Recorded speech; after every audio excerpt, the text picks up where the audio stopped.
95వ అంతర్జాతీయ Oscar award వేడుకల్లో భాగంగా తెలుగు సినిమా ఆస్కార్ అవార్డు అందుకోవడం దేశానికి గర్వకారణమని చెప్పాలి. చిత్ర బృందం మొత్తం ఎంతో సంతోషాన్ని వ్యక్తం చేస్తుంది.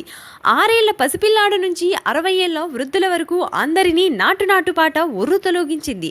సినిమా రిలీజ్ అయ్యే సమయానికి ఈ పాట ఒక సంచలనంగా మారింది. ఈ పాట కోసం ప్రత్యేకంగా థియేటర్లకు వెళ్లి చూసిన వారు ఎందరో ఉన్నారు. కీరవాణి సంగీతానికి గొంతు కలపని వారి ఉండరు. రామ్ చరణ్ తారక్ స్టెప్పులకు కాలు కదవని ప్రేక్షకుడే ఉండడు. హాలీవుడ్ ప్రేక్షకులు సైతం ఈలలు వేయించి ఈ పాట సాహిత్యాన్ని పూర్తి చేయడానికి చంద్రబోస్కు దాదాపు 19 నెలలు పట్టింది. ఒక్క పాటకు ఇంత సమయం తీసుకోవడం ఇదే తొలిసారని చంద్రబోస్ గారు ఒక ఇంటర్వ్యూలో కూడా చెప్పారు. ఇక ఈ పాట కోసం ప్రేమ్ రక్షిత్ దాదాపు 95 స్టెప్పులు కంపోజ్ చేశాడు.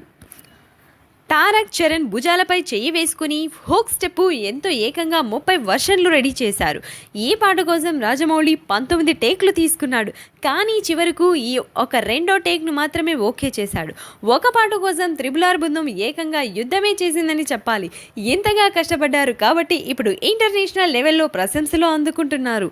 ఈ పాటలో చరణ్ తారక్ నాట్యమే కాదు వీర స్నేహబంధం కూడా తెలియజేశారు. తెల్లవాళ్ల ముందు తెలుగు వాళ్ళు సత్తాను చూపించారు. వరల్డ్ వైడ్గా 81 పాటలు ఆస్కార్కు ఎంట్రీ అవ్వగా తుది జాబితాలో 5 పాటలు ఆస్కార్ లిస్టులో నిలిచాయి.